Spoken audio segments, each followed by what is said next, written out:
Very good afternoon, students. So we were reading about the different parts of speech, and already the question answers, the textual question answers have been provided to you regarding adjectives. And now it is time we move on to the next parts of speech. The next member of the family we call sentence is verb. And verb is like the guardian of a family, because this is going to determine whether the group of words which we are reading can be called a sentence or not. It depends on the verb. If the verb can express its meaning, then only the whole group of words will have a destiny, will have a meaning, and we can call it a sentence. So this is the most crucial parts of speech among all other things, among all other parts of a speech which we have already discussed. So let's begin with it. So verb is nothing but an action word, means a word that denotes, that can express an action that is being performed by some doer. So it is the subject or the doer that performs an action, and there must be a complete sense in performing the action. So we can call it action word also. And in the screen you can see that this is written that action verbs, linking verbs, and helping or main verbs. That is how we can classify the parts of speech we call verb. So let's see what is there next. So there are different types of verbs. Some show action and some don't. Yes, of course. Generally, it is action that determines a verb. But some other times, there are verbs that helps a main verb to express the action. So here it is written that an action verb shows action. It tells what the subject of the sentence does. Subject is the doer of the sentence. And what it is doing is being expressed by the word verb. Next come to this slide where it is told about the action verbs. Bill hit the ball. Means it is doer, Bill, who hits the main ball. So the main verb is here hit, and Bill hits the ball. Means the doer is Bill and the action is hit, and there is a complete sense in the action. Next sentence reads, the cat purred softly. So who is purring? The cat. So doer is there, and doer is performing some action. I walked to school. Susan spoke to me. These are the things, the letters which are written in green, they denote action, and that is why they are action words, and these are action verbs. Let's move over to the next slide, where it is written that a linking verb links. The word linking means joining, means this is the verb that is joining two actions or connects the subject to the predicate. It does not show here it is written, it does not show a proper action. The main thing which I missed here, which I should have written there, that it does not show a proper action. Rather, it links the subject and the predicates, and how they are interlinked is being expressed by a linking verb. Let's see how it works. Some common linking verbs are am, is, are, was, were. These are the be verbs. Later you will know. Seems, feels, tests. Now see, if I say honey tastes sweet, do you think honey is testing? No, we are testing. So there is no doer, particular doer of the action. You need to imagine the doer. That is why these verbs are called linking verbs, that relates the subject to the predicate. Predicate is sweet. Honey tastes sweet. And the subject is here not clearly mentioned. That is why these verbs actually links the subject to the predicate. Same like am, is, are also. Now linking verbs, we are hungry.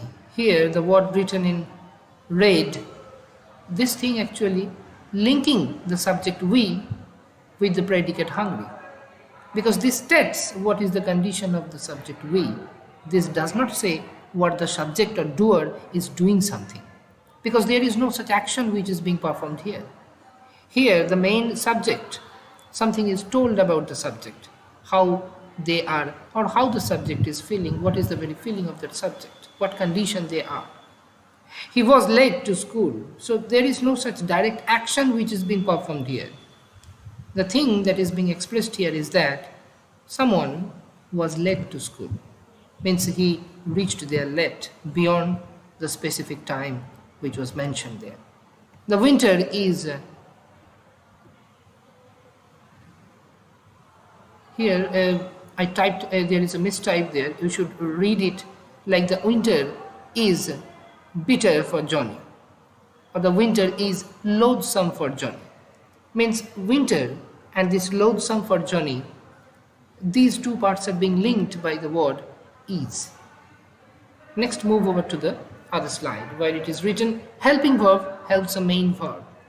The helping verb comes before the main verb, like I am eating a mango, which means the action eat is being performed right now. It is continuous, and this continuous sense is being expressed by the be verb or the helping verb is or am or are. So I am eating. So what am I doing? My action is continuing, means it is not finished, or this action was never performed in the past. This is being performed in the present and it is continuing. So this sense of continuity is being expressed by the word am. So these verbs are called helping verbs. They help the main verb to express their action, especially at what time their action is being performed. That is expressed by the helping verbs. Let's move over to the next slide.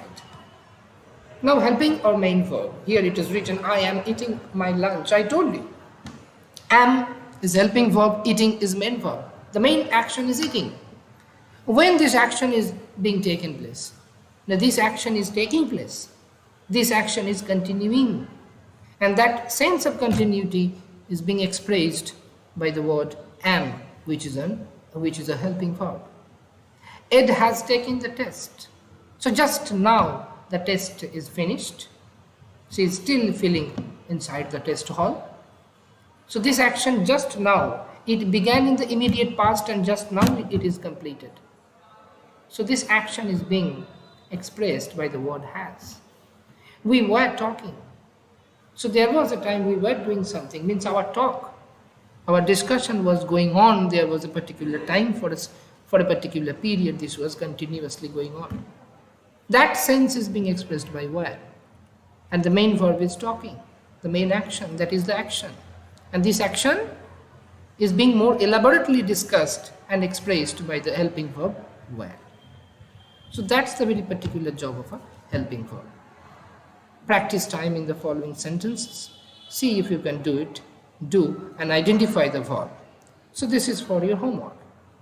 So before you move on to the answers, it is better you try yourself to find out the main verb and the helping verb. They are watching television. You know, I believe you know right now that which is the auxiliary or the helping verb and which is the main verb here. So they are watching television, means the main action is watch and it is being performed right now. This action is continuously performing.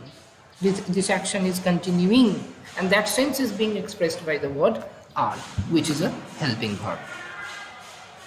Next, it is written, they are watching television. Here also, the same thing is going on. The answer is here, are and watching. Are is helping verb, watching is main verb.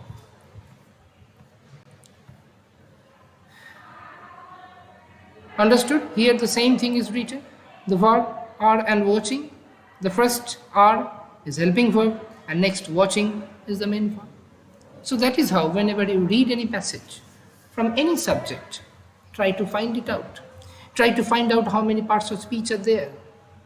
Try to find out whether you can identify the parts of speech which you are reading, whether the subject is geography, history, maths or whatever it is. Something will be written there And if you are writing a sentence, that sentence must contain all the parts of speech or some of the parts of speech which you are reading now. At least some of the parts of speech should be there and must be there, only then we can call it a sentence.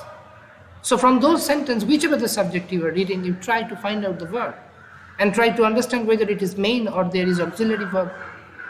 So that is how you will have your revision automatically.